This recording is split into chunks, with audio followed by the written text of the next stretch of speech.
तो यूपी की इंफॉर्मेशन तो है, कुछ रिपोर्ट्स भी हैं, कुछ चीज़ें भी हैं, लेकिन आसाम के बारे में ना कोई सिविल सोसाइटी मूवमेंट है, ना कोर्ट की तरफ से कोई बहुत पॉजिटिव रिस्पांस है।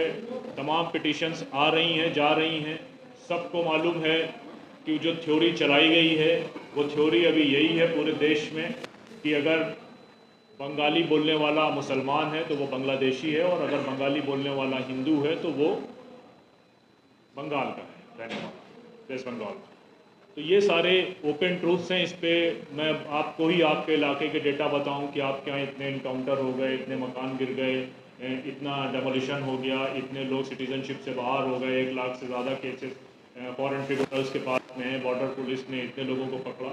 आसाम की कॉम्प्लेक्स प्रॉब्लम है। मैं आपसे दरख्वास्त करूँगा कि आप लोगों ने अगर ये कॉन्फ्रेंस दिल्ली में करी है तो इसको थोड़ा सा,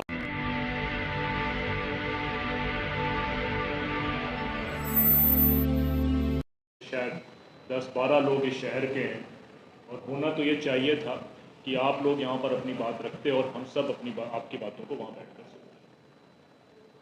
बहुत सारी आयरनीज़ हैं जिसमें से हम एज ए सोसाइटी फेल किए हैं। इस वक्त जब आपसे अब लोग बात कर रहे हैं तो आज ही ग्वालपाड़ा के महका इलाके में गोलियां चली हैं और 2 लोगों को एविक्शन के नाम पे शहीद किया गया, और 3 लोग बहुत ज़्यादा सीरियसली इंजर्ड हैं जिनके चांसेस भी बहुत कम हैं। तो जाहिर सी बात है कि हम कुछ भी बात कर लें पर एज अ सोसाइटी हम फेल कर गए हैं। और ख़ासकर आसाम के बारे में जब आप और हम बात करते हैं तो जितनी हेल्पलेसनेस से आप आसाम से ट्रैवल करके गुवाहाटी के से अलग अलग इलाकों से आए हैं, लगभग हम सब भी उतनी हेल्पलेसनेस फील कर रहे हैं। उसकी सबसे ख़ास वजह तो ये है कि आसाम की कोई भी खबर इस पूरे मुल्क में नहीं आ पाती, और हम सब ने भी ये मान के चल दिया है, हम सब लोग जो मीडिया कैपिटल में रह रहे हैं, मीडिया के साथ ही जो बात रखेंगे अपनी ज़्यादा बेहतर बता सकते हैं, लेकिन आसाम की कोई खबर की कोई इम्पोर्टेंस हमारे लिए नहीं है। हालांकि जिस एविक्शन से आप इस वक्त, जिस एविक्शन के बुलडोज़र के दर्द से दो चार हैं, वो दर्द इस वक्त पूरे मुल्क में है और ख़ासकर इस शहर दिल्ली में भी है। कई कॉलोनियाँ हैं जिनमें बुलडोज़र चल चुका है। एक कॉलोनी है जिसकी 9 दिनों से बिजली काटी जा चुकी है, पानी नहीं आ रहा है और उस पर बुलडोज़र लगे हुए हैं। और जहाँ तक हम में से पहले स्पीकर ने यह बात कही कि हमारे हिस्टोरिकल कॉन्फ्लिक्ट्स थे, तो हिस्टोरिकल कॉन्फ्लिक्ट भी हमको ये नसीहत दे के जाते हैं, ये लेसन दे के जाते हैं कि अगर आप एथनिकल कल्चर के नाम पर लड़ाई लड़ेंगे, और लड़ाई जब शुरू हो जाएगी तो जो लड़ाई का चेस या मैदान जो सजाता है उसको लड़ाने का परमानेंट तरीका आपको मालूम है। और आसाम में तो जस्टिस कभी डिलीवर ही नहीं हुआ। जितने भी मास्टरमाइंड थे नेली के, वो सारे पावर में हैं। आपको अच्छा लगे या ख़राब लगे, लेकिन हकीकत यही है। जिस असम अकॉर्ड की हम बात करते हैं वो नेली के कब्र के ऊपर बनाया गया अकॉर्ड, जिसमें किसी भी मास्टरमाइंड को सज़ा नहीं मिली। वो तमाम मास्टरमाइंड जो है वो चीफ मिनिस्टर से। अब बहरहाल मैं बात बहुत लंबी नहीं करूँगा, स्पीकर्स बहुत ज़्यादा हैं। मैंने जैसे आपसे शुरू से कहा कि तकरीबन 1,40,000 के आसपास टोटल लिस्टिंग है जो 4 के इलाकों की है जिनसे ये कहा जा रहा है कि वहाँ पर बुलडोज़र चलेगा। और जो अभी 40,000 करोड़ रुपए का थर्मल पावर का प्लांट ग्वालपाड़ा में आया है, जिसके लिए 2500 घरों को हटाना है जहाँ पर आज फायरिंग हुई है। तो मुझे लगता है कि जिस तरह से आसाम की सरकार का बिहेवियर है और ख़ुद जिस तरह से कोर्ट ने हम सबको डिसअपॉइंट किया है, आसाम में जो आप कर रहे हैं इतने ख़राब हालात के बावजूद कि कोई डेटा पब्लिक पोर्टल पे अवेलेबल नहीं है, इनकाउंटर्स के कितने मल्टीपल टाइम्स इनकाउंटर्स पड़े हैं पिछले 4 सालों में, उस पर कोई बात करने को तैयार नहीं है। लेकिन इन सब के बावजूद अगर आप वहाँ स्ट्रगल कर रहे हैं तो हम सब की कामयाबी जभी होगी जब आप आसाम से निकलकर आसाम की आवाज़ को पूरे मुल्क में पहुँचाएं।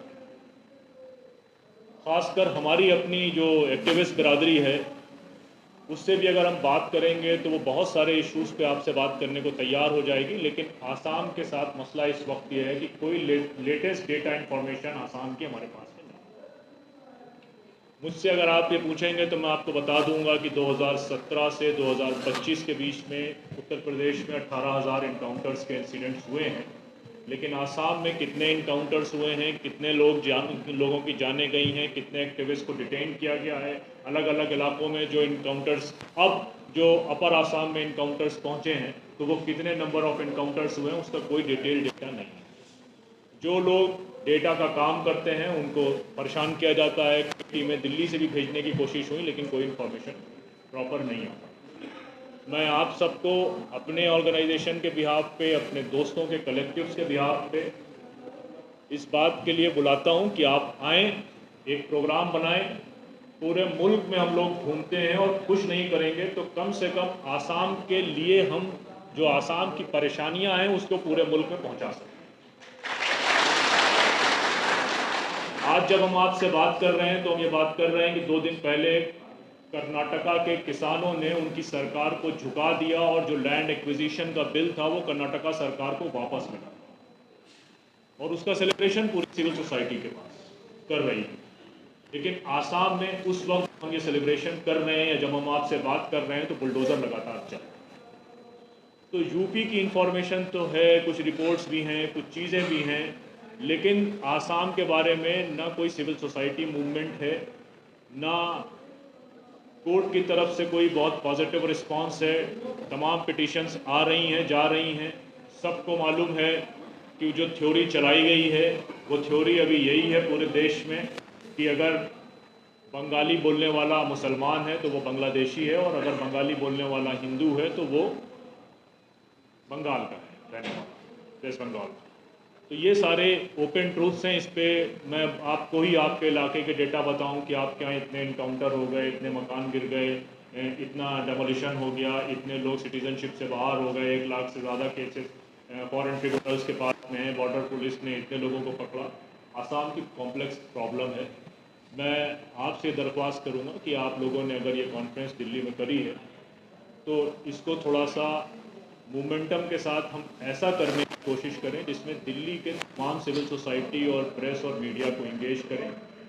जो तादाद आप लोगों की है हम ये कर सकते हैं आपके लिए कि आप लोग जो उधर बैठे हुए हैं वो इधर बैठे और हम लोग आप लोगों को सुनें। और सिर्फ ये काम दिल्ली में नहीं हो बल्कि दिल्ली के साथ बम्बई में भी हो, हैदराबाद में भी हो, बेंगलोर में भी हो। इस वक्त आसाम के साथ हाल ये है कि हमने आसाम के लोगों को और आप लोगों को हम जब ये कह रहे हैं, हम कहते हैं तो मुराद हमारी सिविल सोसाइटी या एक्टिविस्ट बिरादरी से है। हम लोगों ने आपको अपने हाल पे छोड़ दिया है, उसके लिए हम शर्मिंदा भी हैं। लेकिन आज अगर हम यहाँ से जाते वक्त ये तय करके जाएं कि आप लोग एक टीम बनाएंगे, हमारे जैसे लोग आपके साथ कोऑर्डिनेट करेंगे और पूरे मुल्क में हम आसाम के जो हालात हैं उससे लोगों को अवेयर कराएंगे और एक मोमेंटम बिल्ड करेंगे कि आसाम की परेशानी सिर्फ आसाम की नहीं है। अगर हम ये कहते हैं कि गाज़ा में जिस तरह से एविक्शन हुए, वहाँ पर जिस तरह से कैटरपिलर के नाम पे कैटरपिलर जस्टिस चला, यहाँ पर JCB के नाम से बुलडोज़र जस्टिस चला, तो गाज़ा के नाम पर तो हमारी हेल्पलेसनेस हो सकती है लेकिन हम आसाम के नाम पे हेल्पलेस रहें ये काबिल कबूल नहीं है। आप एक प्रोग्राम बनाएं, हम सब आपके साथ